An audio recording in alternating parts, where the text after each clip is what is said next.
Hi, my name's John Florez, and I was a record producer in Los Angeles from 1968 to 1986. The first, 7 years of my career were pretty successful. The ensuing 11 were, let's just say, challenging. More about that later. Let's start with the RCA days. I was 22 years old, a senior at Arizona State University, and I got a call from Los Angeles from Joe Reisman. Joe was the head of A&R for RCA West Coast. He had heard about me from Don Berkheimer, who was head of A&R RCA East Coast. Don had heard some of my productions and was impressed enough to refer me to Joe. So Joe called, asked me to go to an interview, and on the list of paper he showed me, he said, "John, look, you're number 2 on our list of possible hires. Number 1 is David Gates." Well, David Gates would soon become the lead singer, songwriter, and producer for the very successful Elektra Records group Bread. I said, "Joe, why would you ever hire me over David Gates?" And he said, "John, David wants a salary commensurate with his experience. I hunch you just need a break." Boy, was he right. So I took a measly $8,400 a year salary, packed up my stuff in Arizona, did not attend my senior semester at Arizona State, and promptly moved to Los Angeles. Joe had given me 1 year to produce a hit record or I would be dismissed. So I went out and about looking for groups, and one that I had found was in Las Vegas called the Spiral Staircase. They were under contract to CBS at the time and were unhappy with their contract. I thought, well, maybe I can get them out of it. Turns out that the Spiral Staircase a few months later would have a big hit record called More Today Than Yesterday. But I'm getting ahead of myself. The other act I found was at a small little nightclub in Beverly Hills called the Daisy. The group performing there was a black vocal group, 2 men, 2 women, and they called themselves the Friends of Distinction. The Friends of Distinction were managed by NFL Hall of Famer Jim Brown, and he was a tough cookie. I'm sure he felt and said, "What is this 22-year-old white bread boy from Arizona doing asking to produce my group? He has no credentials." And I didn't. But Joe Reisman said, "Go give them your best pitch, see if they will believe in you and see whether they will sign to RCA Records." Here's what I looked like when I applied to work for RCA, and you can see that Jim Brown maybe had a point. I remember Joe Reisman saying, my first day of work, "Oh, for God's sakes, John, lose the coat and tie." I mean, I didn't know what I was doing. I thought I was showing up at a corporation and that I would just do the best I could to fit in with corporate culture. Little did I know this was the late 60s, the era of love and that stuff, and that my coat and tie made me look ridiculously like a college student reporting for a job interview. Somehow, some way, I convinced the Friends of Distinction to take a chance on me. Part of that was accomplished because of my arranger that I brought from Arizona with me, Ray Cork Jr. Ray Cork Jr. was a genius, one of the most brilliant musical minds I have ever met. There are no proper words to describe him. He is that good. He took, for instance, the song that I heard the Friends do at their Daisy nightclub audition, "Grazin' in the Grass," a vocal version of Hugh Masekela's instrumental hit a few months prior, and Harry had put lyrics to the melody. When I heard that song, I was just blown away. I can dig it, he can dig it, she can dig it, we can dig it, they can dig it, you can dig it. Oh, let's dig it. I loved it. And Ray Cork took it. He in the studio put a horn introduction on it, which was da da da da da da da da da da da da. That musical intro to Grazin' in the Grass has been on several films, several national television commercials. It's almost a classic, and Ray wrote that just as the intro to our first production together.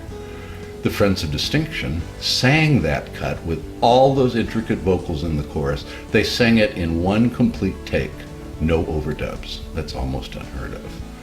They did the same thing for the other elaborate arrangement on the Grazin' album, which was Eli's Comin', a song by Laura Nyro. One take, start to finish. Amazing work. And we didn't overdub them. most of the groups like the Fifth Dimension and others that I so admired often doubled and tripled their vocals. This was just straight on with the Friends of Distinction standing at their microphones. Well, we completed this album, and I guess let me backtrack just for a second. The Friends of Distinction started out, like the Fifth Dimension, as a democracy. So everybody raised their hands, voting on songs for the album, and the majority ruled. And then once we had the songs for the album, anybody who wanted to be the lead singer on the song raised their hand and auditioned in front of us. And we raised our hand and voted for who we wanted to sing lead. This worked out really great.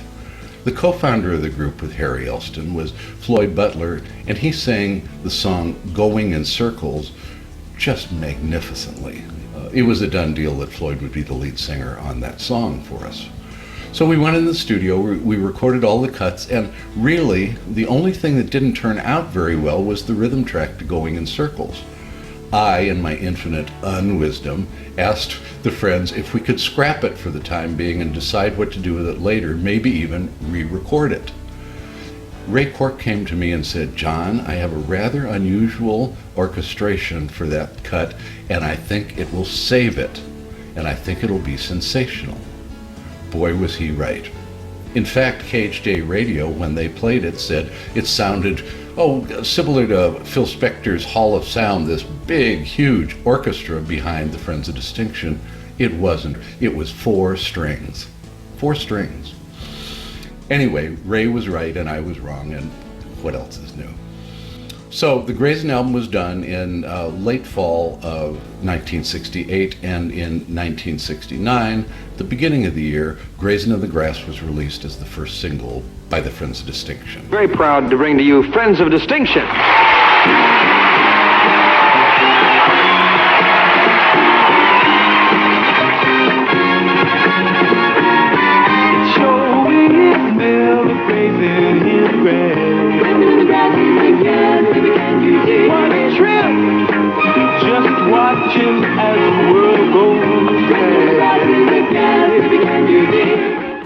For 5 months, that song received 0 airplay. And the promotion people at RCA said, "John, it's dead. In fact, it's never been alive. So get the next single ready to go." In the meantime, it turns out that a friend of mine in Phoenix, Arizona, Pat McMahon, who is a legendary broadcaster in the state now, he was at the time program director of KRIZ Radio. He heard Grayson in the Grass and decided to take a chance on it. It was moves like that that made Pat, eventually that year, the program director of the year for radio. So he was the only station playing Grayson in the Grass by the Friends of Distinction, but other stations heard it, they picked up on it, there was no payola involved, it was organic, it just happened, and it happened thanks to Pat McMahon. Within 3 months, the album was certified gold, which means over 1 million copies sold, and RCA wanted the next single ready. So I, in my infinite unwisdom, decided to go with a cut written by Willie Hutch, who would soon become an artist for me at RCA as well. Willie had written some tunes for the Fifth Dimension and others. His song for the Friends was "Let Yourself Go," and I really liked it. So we released that as the A-side and Gulp, Going in Circles, as the B-side.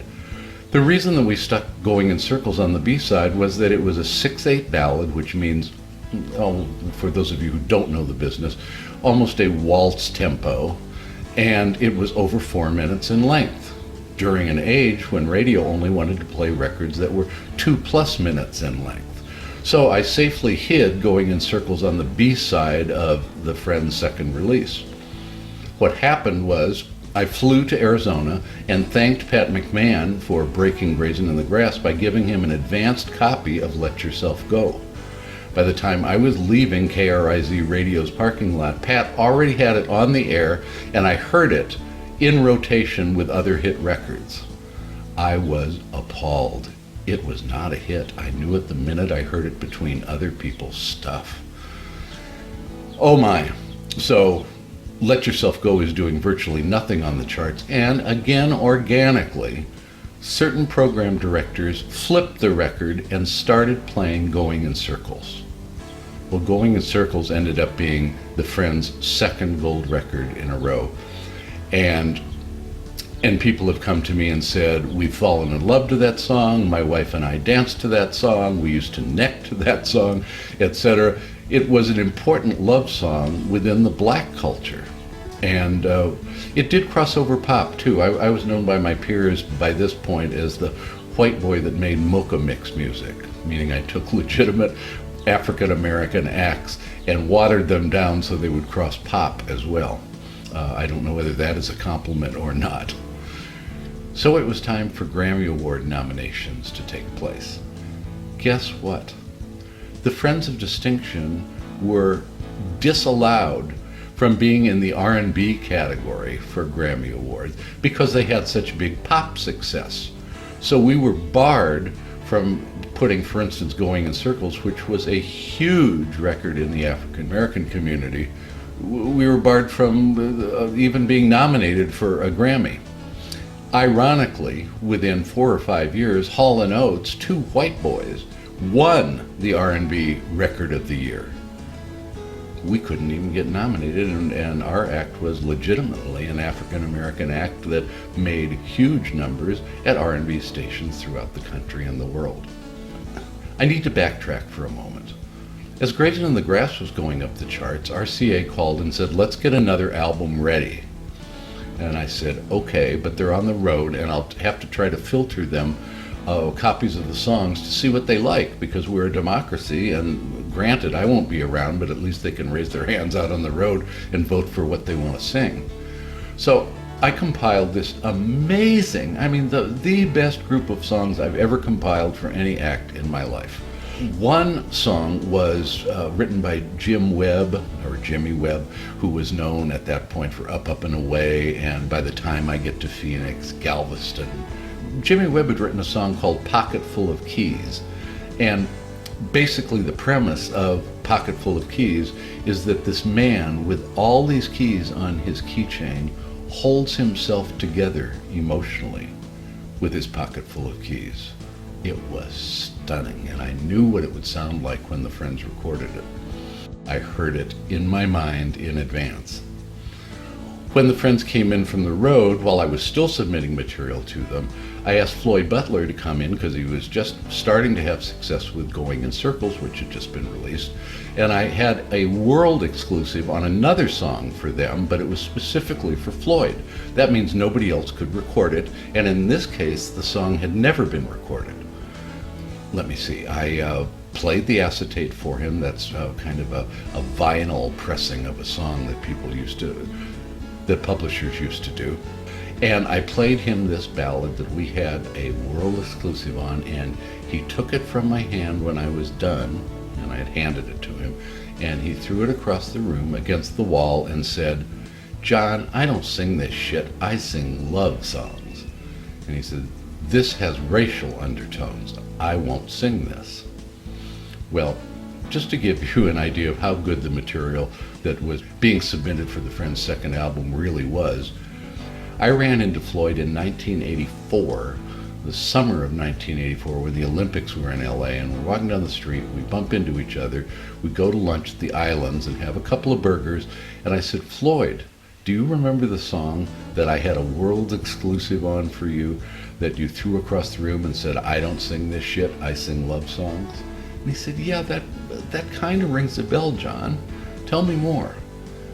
And I said, "Floyd, that song, unrecorded at the time, was He Ain't Heavy, He's My Brother, which has been platinum twice, and never by a black act. At that point, even with the platinums that were recorded on them, never by an African American act." And his face dropped and he said, "You're kidding." Well, that's just an example, Pocket Full of Keys and He Ain't Heavy, He's My Brother, of the material I had lined up for the Friends' second album. The problem was the Friends didn't have time to really record much of a second album. They were touring so much. They were stars now. So they decided to choose mostly songs for the highly distinct album, which was album number 2. I consider it almost unlistenable, and I am not proud of it as a production. They were performing in LA when we recorded it at the Greek Theater with Tom Jones, and I would get them after they had already performed on stage that evening, and their voices were kind of raw, and they were tired from having put on a show and whatever. Plus, we had had to record them time-wise with all the musicians first live, meaning full orchestra, rhythm section along with strings and horns. Everybody showed up. That isn't the way we wanted to cut them. We wanted to do rhythm section first and then begin layering and then add whatever sweetening would be added later. But for time purposes, we just threw this thing together. We cut it all live. They came in tired.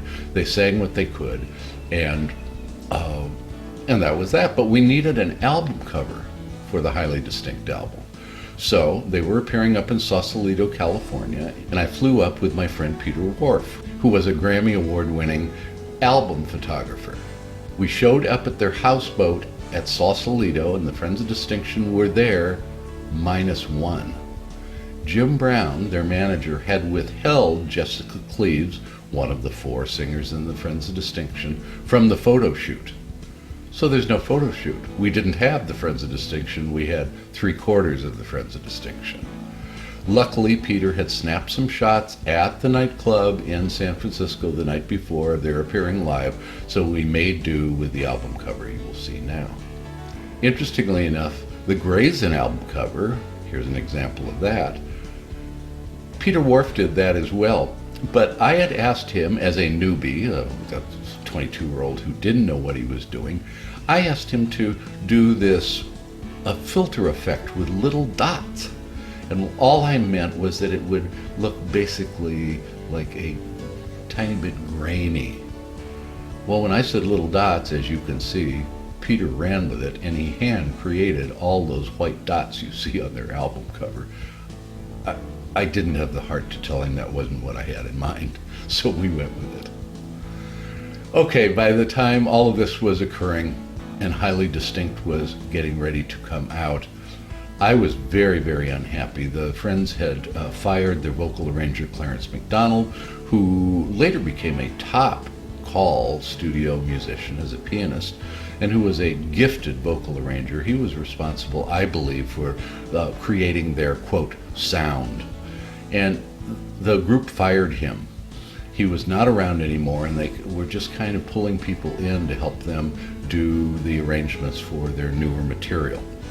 I got extremely angry, and as someone who was 24, 25 years old would be prone to do, I did something really stupid, and I wrote a note to Jim Brown and his management company saying, please hire Clarence back, and please allow time for new tunes to be rehearsed so that we're not piecing albums together fast with old material and with no steady vocal coach. At which point I got a call from Joe Reisman saying, basically, you screwed up, kid, you're fired. Jim Brown and his management team and the Friends want you dismissed. So after 2 gold records in a row and a very successful start where we were a democracy, I was young, I was at RCA, I was, quote, in the big leagues in my mind, and I was fired without a hit act. In a moment, we'll talk about Willie Hutch and the group Mirth that I produced at RCA. Okay, let's take a break.